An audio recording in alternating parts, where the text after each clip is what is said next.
Enterprises, created by Rachel Galbraith. Galbraith Enterprises is a premium international computer company with 7 different brand designs available in 3 different countries. We specialize in premium business computer technology, with Elite Business being our most popular brand. However, we also make an array of computer technology from easy to use to the most elite for personal, business, and travel. Our company's primary focus is on what our customers want and need, customizing our products to fit each and every person looking to purchase a computer. There are 5 different market segments: cost cutter, innovator, Mercedes, workhorse, and traveler. We aim to target the innovator and Mercedes segments. From our market research, the customer needs and wants, in order of importance, from the innovator segments are something that they see well while they work on multiple programs, fast processing and output, easy to connect to a local area connection. They want higher performance over price, something that can handle large-scale tasks, data loss protection, and something that is secure from viruses and attacks. The Mercedes segment is wanting and needing, in order of importance, something ultra-fast that can handle large tasks, large storage space, easy to connect to a local area connection. They want higher performance over price, something that they can see well while working on multiple programs, fast service and support response time, data loss protection, and fast processing and output. Both of these segments have similar wants and needs, and our business Elite brand design is perfect fit for both of these segments. Our main target customer groups are the business offices, executives, and organizations that need high-speed, high-capacity computers that use a large amount of computer programs. The Elite business brand design was made just for them. Our second target customer groups are the students and customers that work from their home. They require many programs and backup systems to keep their personal and school/work information safe. The Elite personal brand was made just for them. Our third market customer group is the travel type, the ones looking to take their computer everywhere with them, no matter if it's for school, work, or personal use. The basic Travel Pal and Elite Travel Pal portable laptop brand designs were made just for them. Our fourth target customer group is the small businesses looking for something simple that will professionally do the job they need at a reasonable price. The Simple Pro brand was made just for them. Our fifth target customer group is for the ones that are looking for something simple yet effective to enhance their personal computer experience. They are looking for gaming, entertainment, or just basic functions being requirements of their computer technology. The Universal Gadget and Simply Effective brand designs were made just for them. We currently have sales offices in the Americas, APEC, and EMEA, more specifically in Toronto, Chicago, Tokyo, and Abu Dhabi. We chose Toronto in Ontario because it was a well-established city in Canada to cover part of North America. We chose Chicago, Illinois because it is also a highly populated area and well-established city in the United States to cover the other part of North America. Tokyo was chosen because it is not only a well-established city in Japan, but also its capital, and the Japanese are known for their fondness of computer technology. The last location, Abu Dhabi, was chosen because it is the capital and second most populated city in the United Arab Emirates. It was also a cost-effective location to open a sales office. We are looking into opening new sales offices also in Paris, Sydney, and Mexico City. Our reasons being is that Mexico City would help us cover the rest of North America, and it is very cost-effective with a setup cost of $70,000, lowest in that region, and quarterly leasing fees of $50,000, which is also lowest in the region. Not only is Sydney cost-effective, also lowest in its region, but it would also put us on another continent. And even though Paris has the highest cost of its region, it is a highly populated city that would also put us on another continent of the world. These additions would give us sales offices in every continent on the globe except South America.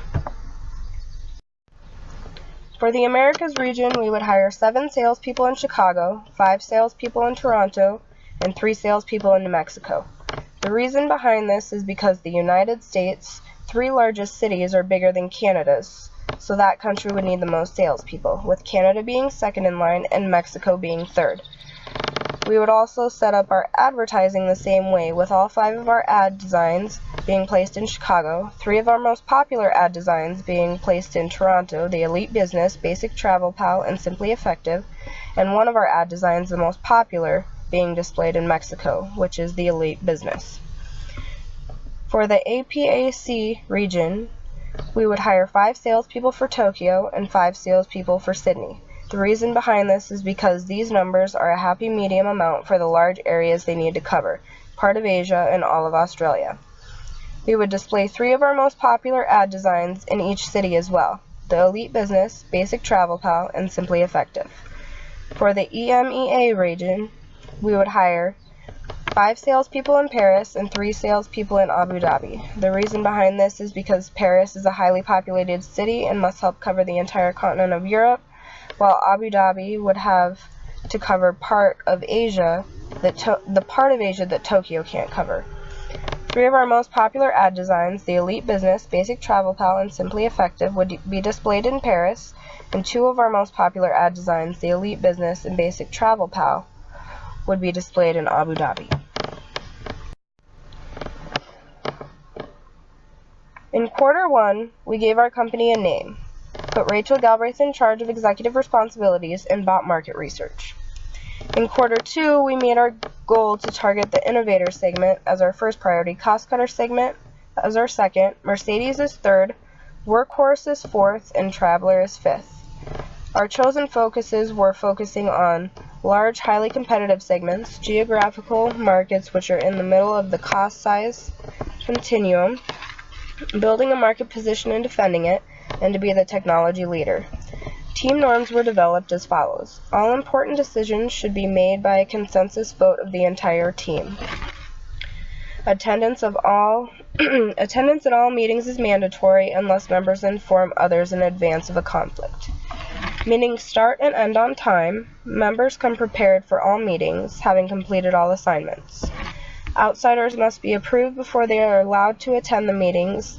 An agenda is prepared and followed in the meeting. If a topic is going to go beyond the allotted amount of time, the team must decide to either table it for later or reconsider the agenda. Members brainstorm solutions to problems and only critique suggestions after all ideas are on the table. Everyone has an opportunity to participate in discussions. Members use active listening techniques and refrain from interrupting each other. Members refrain from allowing outside interruptions in the meeting, such as phone calls, visits. Members maintain confidentiality of what is discussed in team meetings. Members are open to giving and receiving honest feedback to and from each other, and roles for a timekeeper and meeting facilitator are rotated for meetings. 6 different brand designs were created in this quarter: Elite Business, Basic Business, Elite Personal, Basic Personal, Elite Travel Pal, and Travel Pal. Sales offices were opened in Toronto and Chicago. Since our company is based out of North America, we thought it best to set up our sales offices here to start off. By the end of this quarter, our company had not yet made a profit. In quarter 3, we changed our brand designs a bit and added a new one, resulting in the Elite Business, Simple Pro, Elite Personal, Simply Effective, Elite Travel Pal, Basic Travel Pal, and Universal Gadget. Price and priority was chosen, ranging from $1,925 with a $100 rebate to $2,650 with a $100 rebate, with number 1 priority being the Universal Gadget and number 7 priority being the Elite Travel Pal.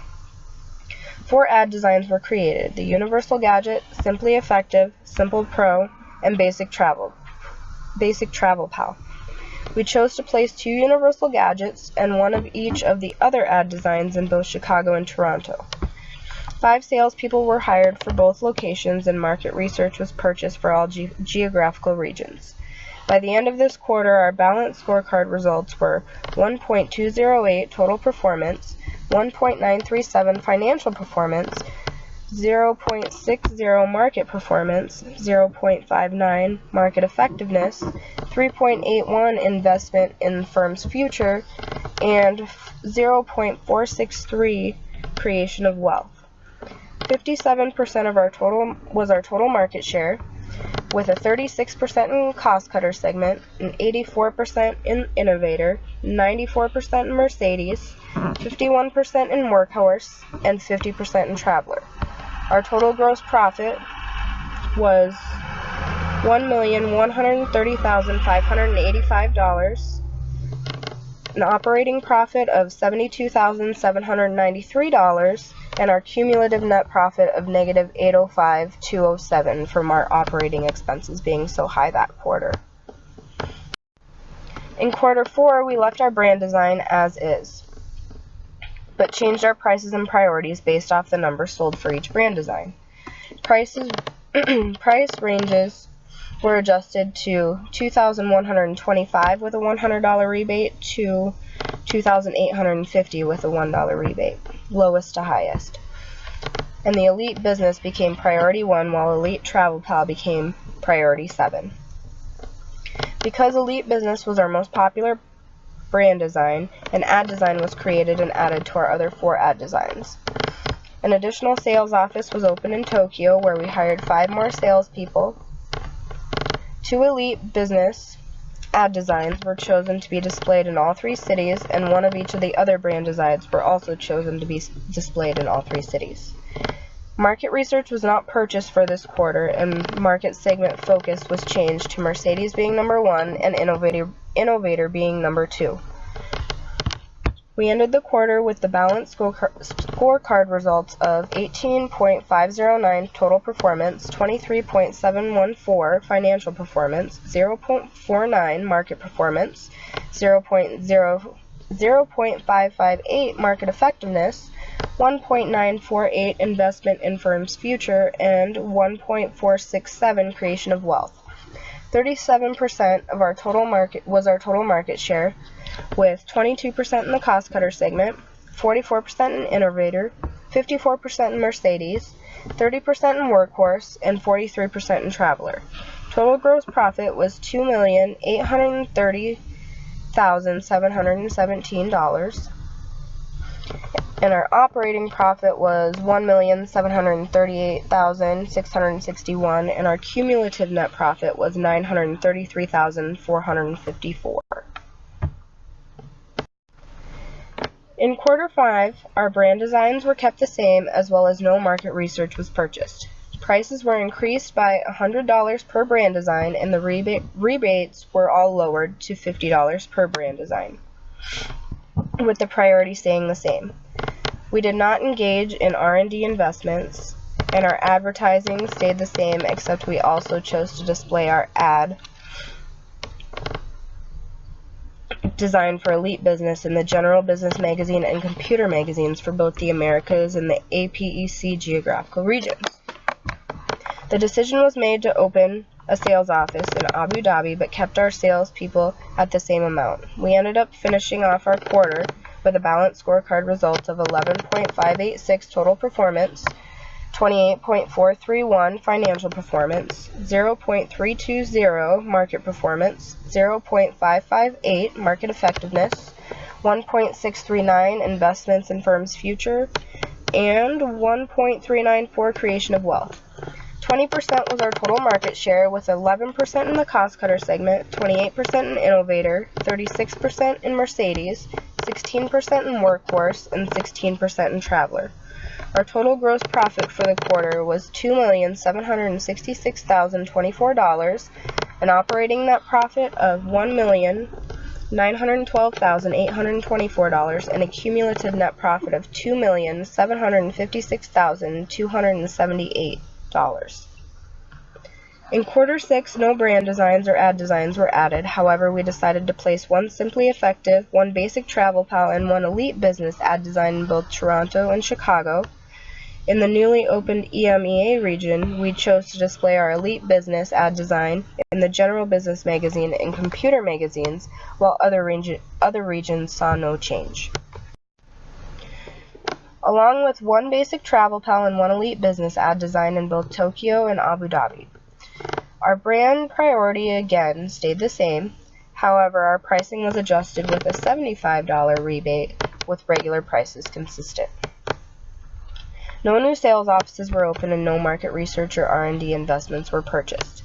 We ended quarter 6 with balanced scorecard results of 6.623 total performance with a cumulative of 10.46, 22.899 financial performance with a cumulative of 19.245, 0.22 market performance with a cumulative of 0.408, 0.558 market effectiveness with a cumulative of 0.566 cumulative, 1.468 investment in firm's future, cumulative of 1.468 as well, and 1.606 creation of wealth with a cumulative of 1.606 as well. Our total market share was 12%, with a 6% in the cost cutter segment, 20% in the innovator segment, 24% in the Mercedes segment, 7% in the workhorse, and 13% in traveler. Our total gross profit was $2,621,606, an operating profit of $1,487,967, and a cumulative net profit of $4,244,245. In quarter 7, everything stayed constant, and we have not yet received our results from this quarter. Rise looks to be the biggest threat. They have raised their total market share to 37%, with 58% in the cost cutter segment, 16% in the innovator segment, 15% in Mercedes, 58% in workhorse, and 0% in traveler. Packin Tech is next in line as a threat. They have raised their total market share to 34%, with a 12% in the cost cutter segment, 51% in innovator, 50% in Mercedes, 26% in workhorse, and 50% in traveler. Next in line is Android Inc. They have raised their total market share to 11%, with a 24% in the cost cutter segment, 3% in innovator, 0% in Mercedes, 8% in workhorse, and 21% in traveler. Last in line is Smartbox. They raised their total market share to 6%, with 0% in the cost cutter segment, 9% in innovator, 11% in Mercedes, 1% in workhorse, 16% in traveler. And then all in all, after going through all of these numbers, the company that we see as the biggest threat is Packin Tech. Even though they are second in the market share, they have the highest in our focus segments being Mercedes and Innovator, and that's why they are our biggest competitor. The market performed in our company's favor for the entire 7 quarters. Even though we only bought market research for a few quarters, the market stayed generally consistent based on our performance results. 3 out of 5 of our ad designs were our higher sellers, as well as 4 out of 7 of our brands made up the majority of our sales. The amount of sales force that was hired resulted in being very sufficient, and our profit kept growing throughout each and every quarter. Activities we could have done differently to boost our sales and profits are buying more market research, opening sales offices, and participating in R&D investments. However, that would have also raised our operating expenses, and since we were trying to lower our operating expenses so that we could make more of a profit, we chose not to engage in these activities late in the quarters. Galbraith Enterprises started out strong with a 57% total market share and ended with a 12% total market share, third in the lineup. We started with a cumulative net profit of negative $805,207 and ended with a cumulative net profit of $4,244,245. Our beginning total performance was 1.208 and we ended with a 10.460. Our company began with many changes and slowly throughout the quarters made less and less changes. This strategy was chosen so that the majority of our operating expenses were accumulated during the beginning, and then we could focus mainly on our sales for the remainder of the quarters. Even though our market share did decrease quite a bit, we still stayed second in percentage in our main focus segments, Mercedes and Innovator. Our sales and profits also were raised tremendously. We could have raised our market share more if we would have opened more sales offices and invested in R&D, and in the future we plan on doing both. All in all, we believe that our strategic plan was a success. Here's my references, and thank you for your time.